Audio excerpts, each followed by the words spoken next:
So first, can you just introduce yourself, your first and last name and your Sure. title here? Doug Bennett, Dougbenett, Conservation Manager, Washington County Water Conservancy District. Great, thanks so much. I'll jump into it right away. So can you explain why this change for large water users is so important and why to target these groups specifically under the CIIs? Right. Well, first, it's important to know that 8 cities share the water supply in Washington County, so there's a high degree of accountability from one city to the others in every case.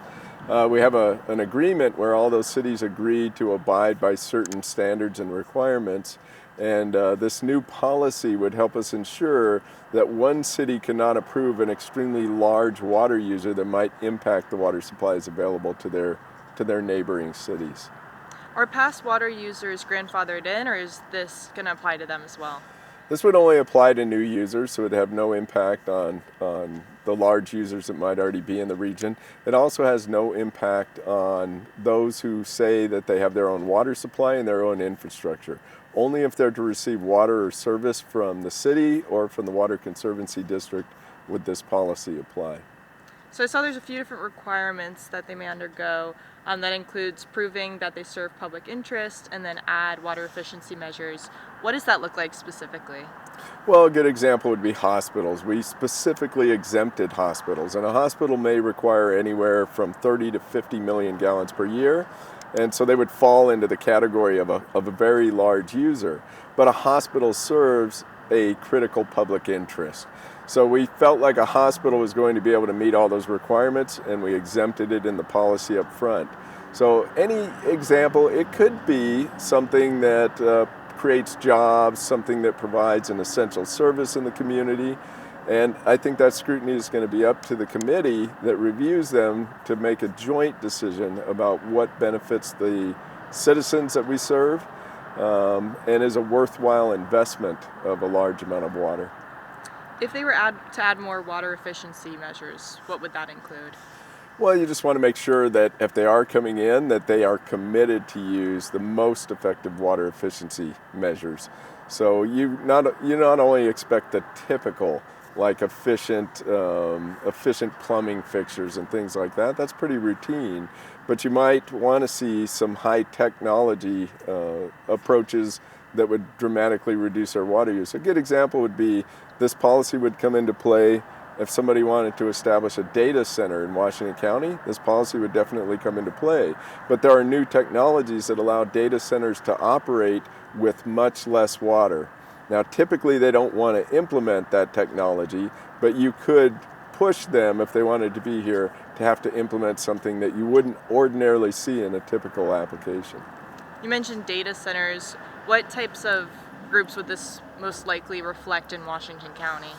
Well, data centers are really a large water use threat really in every region. You never know when they're going to want to move in. A very typical one here would be a golf course. We already have 14 golf courses here. You can't run a golf course on less than 9 million gallons, so they would be subject to this policy. You might see very large resorts subject to this policy. Bottling plants, food processing plants, they may all fall into that realm of an entity that would use more than 9 million gallons. And how will this protect the Virgin River Basin long term? Well, the Virgin River is already completely allocated, and so it's important that we take the water that we have available to us and make very wise decisions about what are worthwhile investments of that water. So basically what we're trying to do is get the most mileage out of the available water supply in Washington County. What would you say are the largest challenges to the water supply overall? Volatility is probably the biggest challenge because the Virgin River can have so much water in it that it destroys things, and then you can have other years where there's so little water in it that you actually have to curtail some of the uses. And how will this change impact individual users? Could this affect the policies that impact them as well? Ultimately a policy like this has the best interests of all of the people that live in Washington County at heart. And so while you wouldn't see them being subject to this policy, it's in everyone's interest that we maintain a strong, vital economy. And the key to having a strong, vital economy is having a very reliable water supply.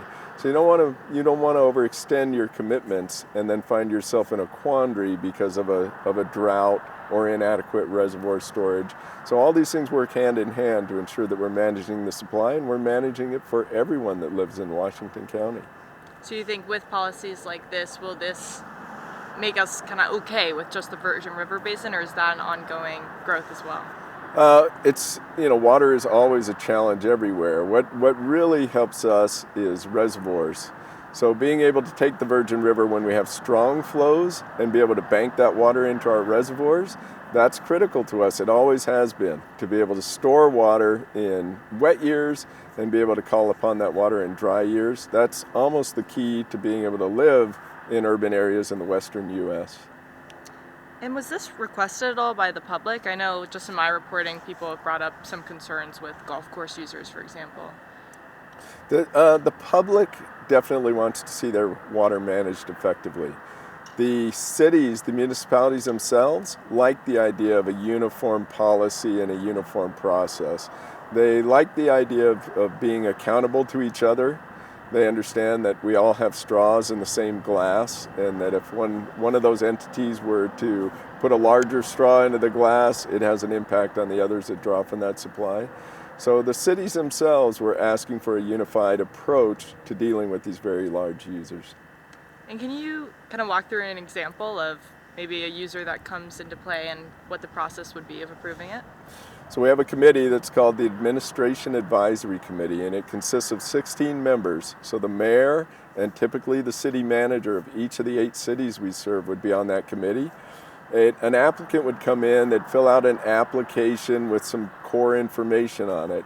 But I would envision they're going to be giving a presentation to this 16-member committee.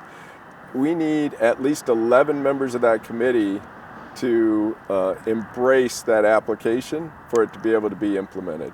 So a 2/3 vote is required, and I think that's a high degree of accountability. It's a super majority of the folks serving there. These are people that are also accountable to their constituents back in their own home city. They know they're accountable to the larger population of the region, and I think we'll see a lot of scrutiny for these large applicants to hit all those boxes, to provide a critical need for the community, to create greater economic productivity for water, and to utilize the highest level of conservation initiatives. Do you think these large water users already have accountability? I saw that it's like the top 1% can use up to 50% of the water in an area. So I guess how do we hold the groups accountable that currently exist? Well, there are some policies that may apply. Each of the cities has policies about wasting water or fixing leaks and so forth. But typically when you allow something in on the scale of a large resort or something, you have expectations it's going to have a large demand, right? So you can have large water use and even still be an efficient user of water, but it's important that we ensure that whatever that user is doing is something that's in the interest of the citizens of Washington County.